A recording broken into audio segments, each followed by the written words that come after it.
specific qualification and disqualification for members of legislative bodies.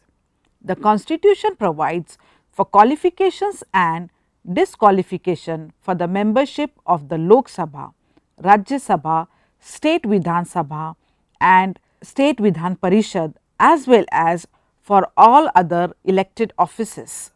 However, while fixing these, the guiding principle has been minimum possible restriction.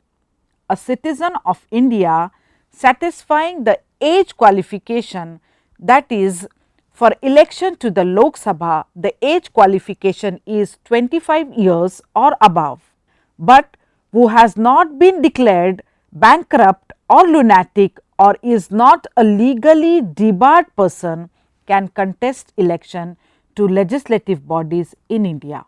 However, another essential condition is that the voter's name must stand included in the electoral rolls. Further, a citizen can contest an election from any constituency as well as more than one constituency simultaneously. Regular provision of electoral rules. The state gets prepared the electoral rolls enumerating the name of the eligible voter.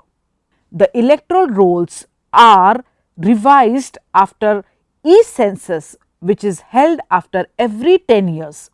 Besides this, the Election Commission can order the revision of electoral rule before any election. Provision also exists for a regular annual revision of electoral list. Only those persons whose names appear in the electoral rolls of their constituency can exercise the franchise on the election day. Territorial and single member constituency. The Indian election system provides for the creation of single member territorial constituency. All the voters living in a particular and defined territory constituent one constituency. Each constituency elects one representative. The constituencies are territorial, but the number of people these represent is in proportion to the strength of the unit population as specified by the People's Representation Act. Each state is divided into as many territorial constituency as in the number of seats of its Vidhan Sabha, and each constituency elect one representative. Each constituency involves approximately an equal population unit.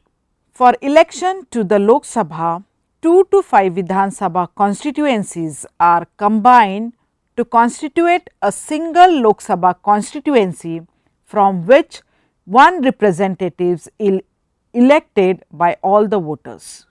Further, some of the constituencies are reserved constituency from where the voters can elect only a person belonging to the reserved categories.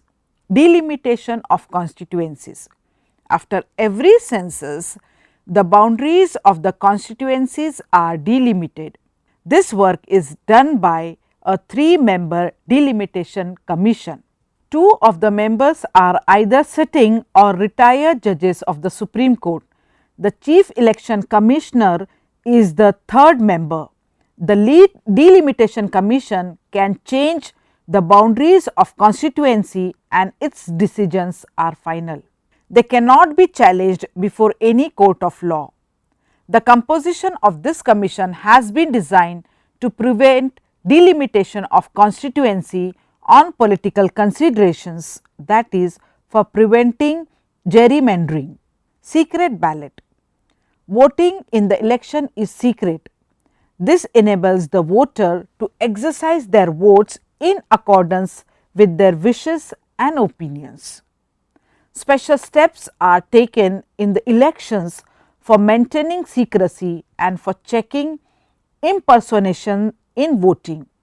Secret ballot is essential for making free and fair voting. Polling stations are usually set up in public institutions such as schools and community halls. To enable as many electors as possible to vote, the officials of the Election Commission try to ensure that there is a polling station within 2 km of every voter, and that no polling station should have to deal with more than 1500 voters. Each polling station is open for at least 8 hours on the day of the election. Introduction of voting machines. The Election Commission has now started using electronic voting machines for recording and counting the votes. The machines were used in some constituency during the 1999 Lok Sabha elections. Relative majority vote system. In elections, the candidate who secures more votes than all other fellow contestants in his constituency is declared elected as the representative to the Lok Sabha or the state Vidhan Sabha, as the case may be. In the counting of votes, only valid voters are taken into consideration. Invalid votes are rejected. The counting is done by the returning officer and his staff in the presence of the nominees of all the candidates. In other words, we can say that victory in an election is determined on the basis of relative majority of votes or the first past the post principle. Single independent machinery for the conduct of elections in India. Article 324 lays down that the superintendent's direction and control of the preparation of electoral rolls for and conduct of elections held under the Constitution shall be vested in a commission, the Election Commission. This commission consists of the Chief Election Commissioner and such number of other election commissioners, if any, as the President may from time to time fix.